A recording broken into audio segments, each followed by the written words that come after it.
പെസഹ പുതിയ പുറപ്പാടിനുള്ള ആഹ്വാനം. ഏപ്രിൽ 17 പെസഹ വ്യാഴം. യേശുക്രിസ്തുവിന്റെ സംഭവബഹുലമായ 3.5 വർഷത്തെ പ്രവർത്തനങ്ങളുടെ സമാപ്തിയിൽ സുപ്രധാനമായ 4 ചരിത്ര സംഭവങ്ങൾ കാണുന്നു. 1. യെരുശലേമിലേക്കുള്ള ജൈത്രയാത്ര. 2. പെസഹ ആചരണം. 3. ക്രൂശുമരണം. 4. ഉത്ഥാനം. യേശുവിന്റെ ജനന വൃത്താന്തം ചുരുങ്ങിയ വാക്കുകളിലാണ് സുവിശേഷ രചയിതാക്കൾ രേഖപ്പെടുത്തുന്നത്. എന്നാൽ ഈ 4 സംഭവങ്ങളും വളരെ പ്രാധാന്യതയോടെ സുവിശേഷങ്ങളിൽ വിശദമായി ആലേഖനം ചെയ്യുമ്പോൾ പ്രാധാന്യം വ്യക്തമാണ്. ഈ സംഭവങ്ങൾ ലോക ചരിത്രത്തെ പ്രോജ്വലമാക്കുന്നു. യേശു ആചരിച്ച പെസഹ നമ്മുടെ ചിന്തകൾക്ക് വിഷയമാക്കുന്നത് ഉത്തമമായിരിക്കും. ഇന്നത്തെ വേദഭാഗങ്ങൾ ഇതുമായി ബന്ധപ്പെട്ടതാണ്. സുവിശേഷ വേദഭാഗം വിശുദ്ധ മത്തായി 26:17-30 വരെ. യേശു ശിഷ്യന്മാരുമായി പെസഹ ആചരിക്കുന്നതിന്റെ വിശദമായ വിവരണം വേദഭാഗത്ത് കാണുന്നു.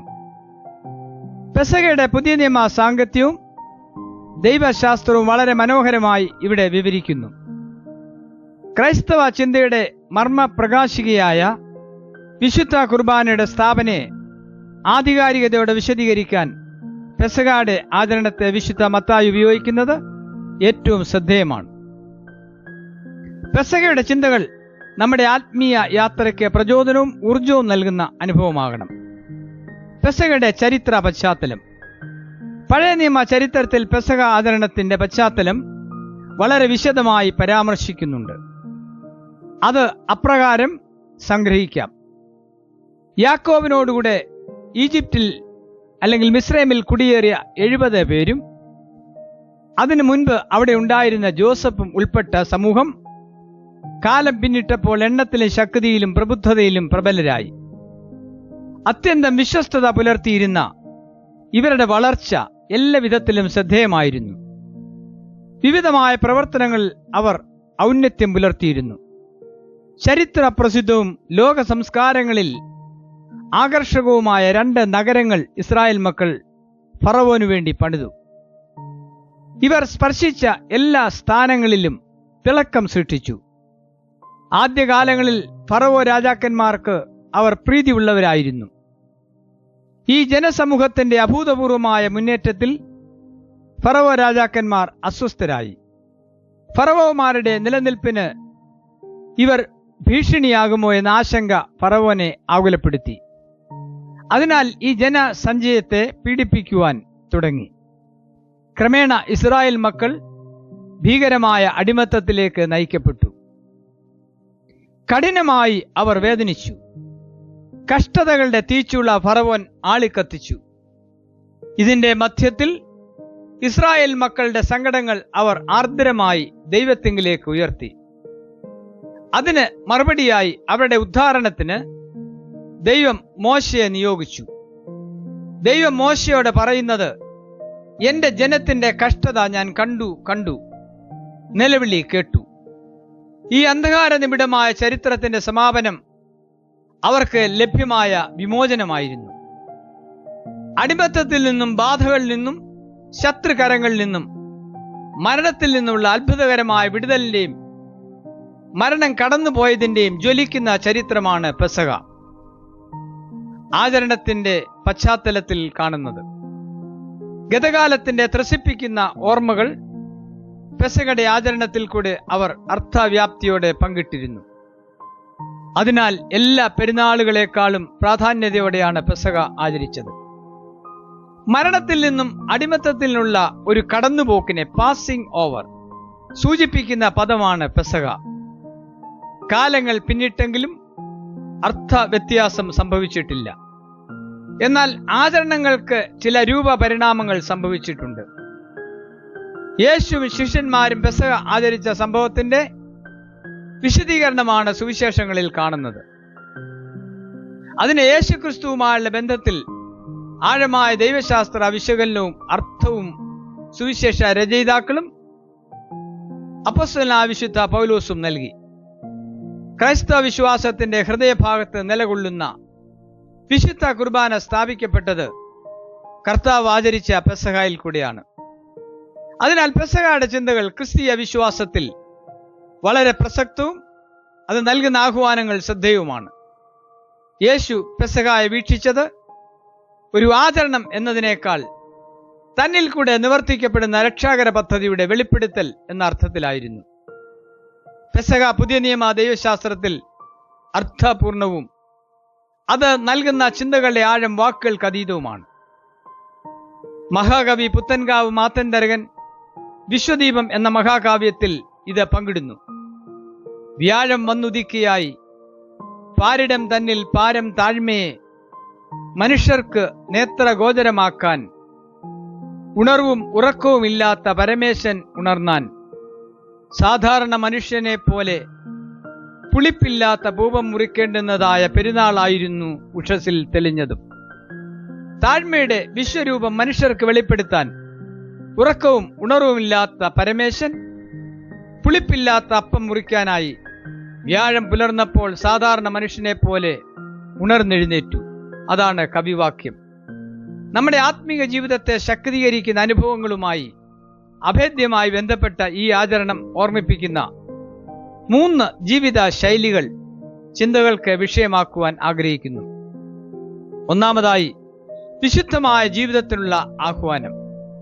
പുളിപ്പില്ലാത്ത അപ്പത്തിന്റെ 1-ാം നാളിൽ ശിഷ്യന്മാർ യേശുവിന്റെ അടുക്കൽ വന്ന്, നീ പെസഹ കഴിപ്പാൻ ഞങ്ങൾ ഒരുക്കേണ്ടത് എവിടെയെന്ന് ചോദിച്ചു.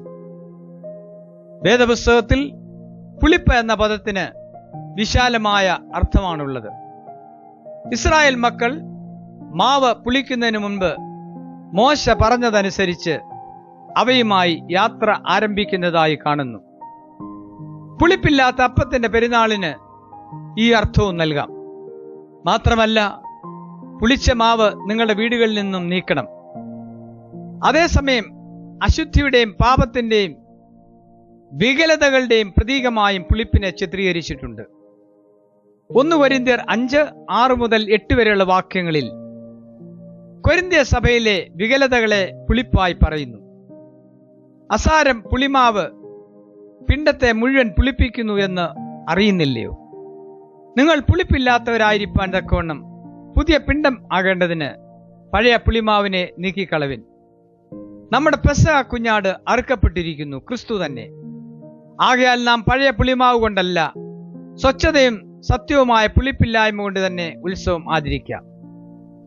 പുളിമാവിനെ അകറ്റിയ പെസഹായാണ് അപ്പോസ്തലൻ പറയുന്നത്. ജീവിതത്തിലെ പുളിപ്പിന്റെ അവസ്ഥ നമ്മെ അപകടപ്പെടുത്തും. അവയെ കണ്ടെത്തി ഉപേക്ഷിക്കണം. അസാരം പുളിമാവ് പിണ്ടത്തെ മുഴുവൻ പുളിപ്പിക്കുന്നു. നിസ്സാരമെന്ന് നാം കരുതുന്ന തെറ്റിനെ പോലും ഗൗരവമായി കാണണം. തെറ്റുകളെ നിസ്സാരമായി കണ്ടതിനാൽ പ്രമുഖനും നാസിർ വ്രതക്കാരനുമായ ശിംശോൻ പരാജയപ്പെടുന്ന ചരിത്രം തിരുവചനത്തിൽ കാണുന്നു. ക്രമേണയാണ് അവനിൽ പാപത്തിന്റെ പ്രവേശം സംഭവിക്കുന്നത്.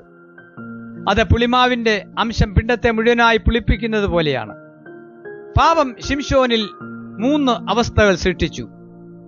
അവൻ അന്ധനും കെട്ടപ്പെട്ടവനും ദാഗോന്റെ ക്ഷേത്രത്തിൽ മാവ് പൊടിക്കുന്നവനുമായി.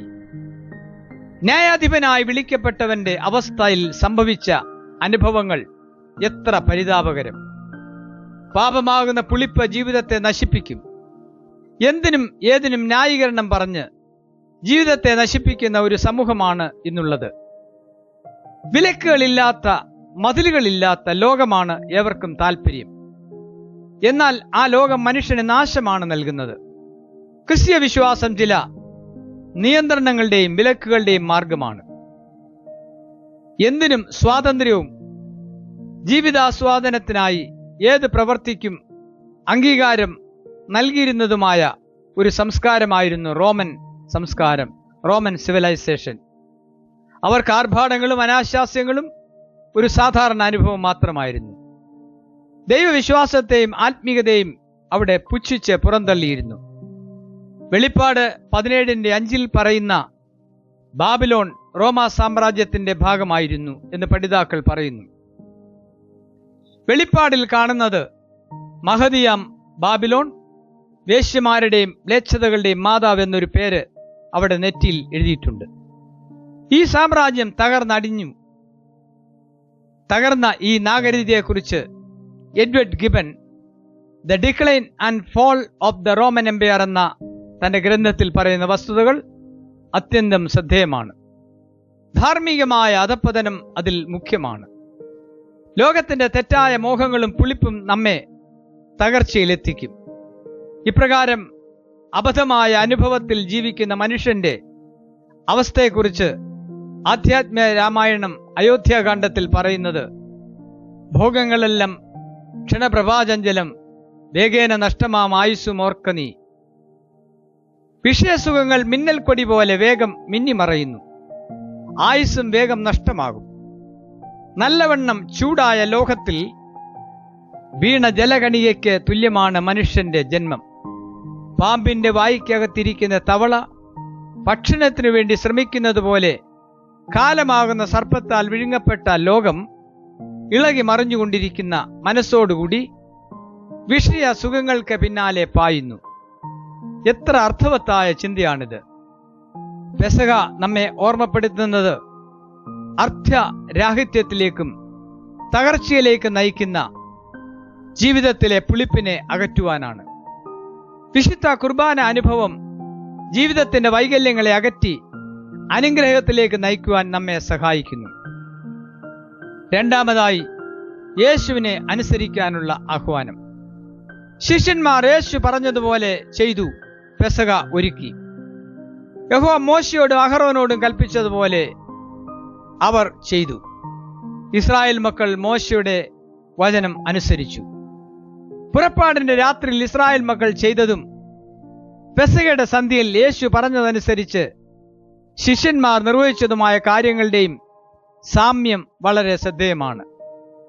രണ്ട് ചരിത്ര സംഭവങ്ങളും പുതിയ നിയമ എഴുത്തുകാർ ശ്രദ്ധിച്ചിരുന്നു എന്നത് വ്യക്തമാണ്. മോശയുടെ വാക്ക് അനുസരിച്ചവർ സ്വാതന്ത്ര്യത്തിന്റെ പാലും തേനും ഒഴുകുന്ന കനാനിൽ പ്രവേശിച്ചു. അനുസരിക്കാത്തവർ ഫറവോന്റെ അടിമകളായി തുടർന്നു. പെസഹ നമ്മെ ഓർമ്മിപ്പിക്കുന്നത് കർത്താവിന്റെ വാക്കുകളെ അനുസരിക്കണമെന്നാണ്. സത്യം അറിയാത്തതല്ല, അറിഞ്ഞ സത്യത്തിന് അനുസൃതമായി ജീവിക്കാനാവാത്തതാണ് യഥാർത്ഥ പ്രശ്നം. യേശുവിന്റെ വാക്കുകൾ അനുസരിച്ച് ശിഷ്യന്മാർ പ്രവർത്തിച്ചതിന്റെ ഫലമായി സഭയുടെ തുടർനാളുകൾക്കും ചിന്തകൾക്കും എത്ര വലിയ മാറ്റം സംഭവിച്ചു എന്ന വസ്തുത നാം അറിയണം. വിശുദ്ധ കുർബാന അത്യന്തം ശ്രദ്ധയോടെ അനുഷ്ഠിക്കുന്നതിന് മുഖാന്തരമായത് ഈ അനുസരണമാണ്. യേശുവിന്റെ വാക്കുകൾക്ക് നാം കാതോർക്കുന്നവരും അനുസരിക്കുന്നവരുമാകുമ്പോൾ അത് വലിയ മാറ്റങ്ങൾക്ക് കാരണമാകും. സഭ പ്രയോജനമുള്ള സമൂഹമാവും. മനുഷ്യ ജീവിതം ദൈവവുമായുള്ള ബന്ധത്തിൽ 4 മനുഷ്യ പ്രതിമകളുമായി ഒരു ദാർശനികൻ താരതമ്യം ചെയ്യുന്നുണ്ട്. ഇരുമ്പ്, പഞ്ഞി, കളിമൺ, പഞ്ചസാര ഇവ കൊണ്ടാണ് അത് നിർമ്മിച്ചിരിക്കുന്നത്. ഈ രൂപങ്ങൾ വെള്ളത്തിലിട്ടാൽ സൃഷ്ടിക്കുന്ന പ്രതികരണങ്ങൾ ഇരുമ്പ് ഒരു പ്രതികരണവും സൃഷ്ടിക്കില്ല. പഞ്ഞി വെള്ളം വലിച്ചെടുക്കും, തിരിച്ചു നൽകില്ല. കളിമൺ വെള്ളത്തെ ഉപയോഗശൂന്യമാക്കും. പഞ്ചസാര സ്വയം ഇല്ലാതായി വെള്ളത്തെ മധുരവും പ്രയോജനമുള്ളതുമാക്കും. ദൈവബന്ധം മനുഷ്യനിൽ വരുത്തുന്ന പ്രതികരണം പഞ്ചസാര പ്രതിമ പോലെയാകണം. നന്മയുടെയും രുചിയുടെയും ഉദാഹരണങ്ങളായി നാം രൂപപ്പെടണം. 3. പെസഹ പുതിയ പുറപ്പാടിന്റെ അനുഭവം. പിന്നെ അവർ സ്തോത്രം പാടിയ ശേഷം ഒലിവുമലയ്ക്ക് പുറപ്പെട്ടുപോയി. പെസഹ ഭക്ഷണം പങ്കിട്ടതിനു ശേഷം സ്തോത്ര സങ്കീർത്തനം ആലപിക്കുന്നത് യഹൂദ സമൂഹത്തിൽ ഒഴിച്ചുകൂടാനാവാത്ത അനുഭവമായിരുന്നു. ഹല്ലേൽ സങ്കീർത്തനങ്ങൾ 113 മുതൽ 18 വരെയുള്ള സങ്കീർത്തനങ്ങൾ അവർ ആലപിച്ചിരുന്നു. അവർ പുറപ്പെട്ടു പോയി എന്ന് രേഖപ്പെടുത്തിയിരിക്കുന്നതിന് വിശാലമായ അർത്ഥമുണ്ട്. ദൈവിക അനുഗ്രഹങ്ങളും നന്മകളും പ്രാപിച്ച നാം നിശ്ചലരാകുവാനല്ല, ഇത് കർമ്മനിരതരായി മുന്നോട്ടു പോകുവാനുള്ള ആഹ്വാനമാണ്.